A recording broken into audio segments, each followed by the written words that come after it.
Welcome back to Taboo Topics Tuesday, the podcast where we delve into issues that people with disabilities face in an attempt to enhance community understanding. Today, we're discussing a crucial topic, the portrayal of people with disabilities in the media. My name is Emma, and joining me are my co-hosts, Leah, Catherine, and Michaela. I am so excited to be a part of this conversation. I feel like accurate representation of people with disabilities is something that is not talked about enough. I agree. This is a really nuanced topic. We could spend hours talking about it.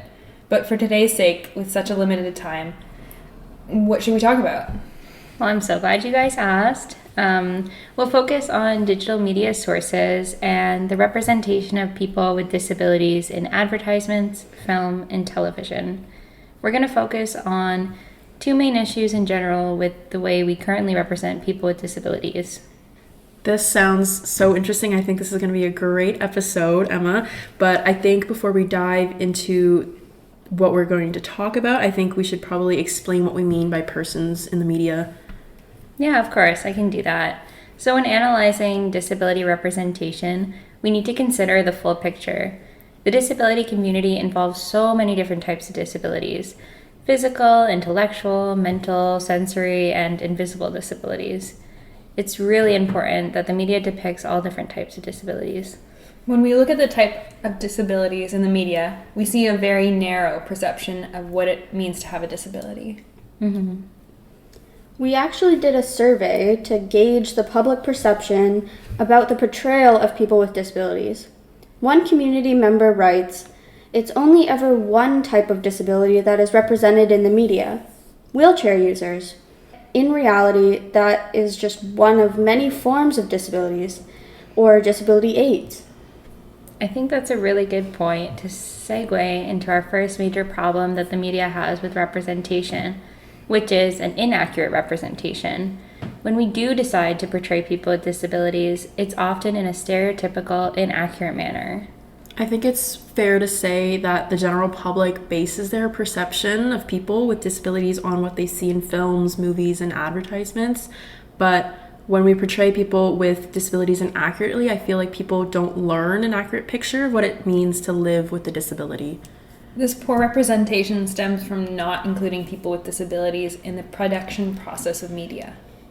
Yeah, I saw a statistic recently that said 95% of TV characters with disabilities are played by non-disabled actors. When we don't allow for self-representation of disabilities, it contributes to the stereotypical image of what it means to have a disability. But it's not only the actors, it's the whole production. We need to include people with disabilities in the writing, casting, directing, in all processes of the production. I think the most infamous recent example of this would be the Australian singer Sia's movie Music. I'm not sure if you guys have heard the backlash she was facing. I know of the artist Sia, but I don't know about her movie. Can you tell us about that? So Sia wrote and produced this movie centered around a main character with autism. However, Sia inevitably used an actor without autism to play the part. I think that's so ironic, but do you know why she didn't cast an actor with autism if it was based on the character with autism? I know she did initially try working with a beautiful young girl who was nonverbal and on the spectrum, but Sia stated that she had found it unpleasant and stressful, so that's why she casted Maddie. Sia also added, "Casting someone at her level of functioning was cruel, not kind, so I made the executive decision that we would do our best to lovingly represent the community." I think it's interesting that when trying to tell the story of a person with autism, rather than choosing to make the film set accessible or to accommodate the actor's needs, she decided it would be just easier to cast someone without autism. We really need to put this responsibility on industry leaders and keep them accountable to a more inclusive approach in the process of developing media. Otherwise, we get instances like this, where we have stories made about people with disabilities without actually including people with disabilities. It's not only inaccurate representation, but there is also a lack of representation in general. And I find that very few series actually have characters that have a disability. Like, off the top of my head, I can think of like Drake from Degrassi. He doesn't use a wheelchair from my knowledge. But there's an annual report that I found called Where We Are on TV, and it looks at the number of regular TV characters who played someone with a disability, and it found that only 3.5% of the characters actually had a disability. Wow, that's such a small number, especially considering that in 2022, the Canadian Survey on Disability found that close to 27% of the Canadian population identified as having at least one disability.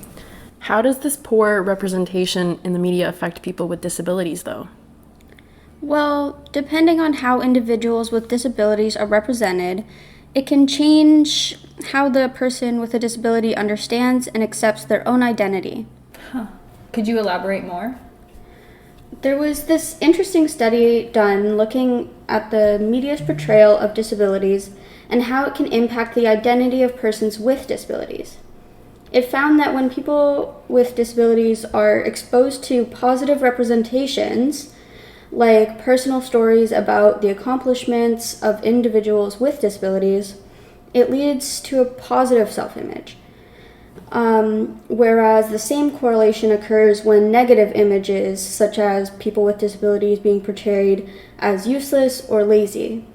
Yeah, that makes sense. I mean, for the majority of the population, no one likes to see themselves in a character portrayed in a negative or bad light. I could totally understand how that could lead to poor self-esteem issues. The media's representation of people with disabilities can also influence the public's idea of disability.